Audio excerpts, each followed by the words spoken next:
Esselamu Aleyküm. Gruppamız güzelleri.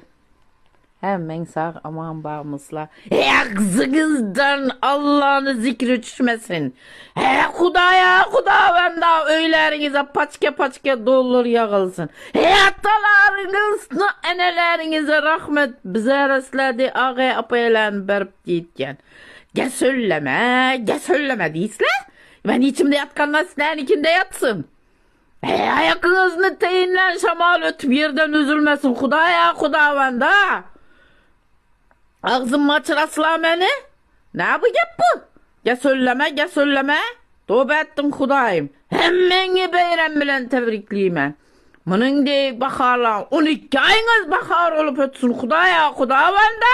Allah razı olsun hemen. Katta rahmet kızlar.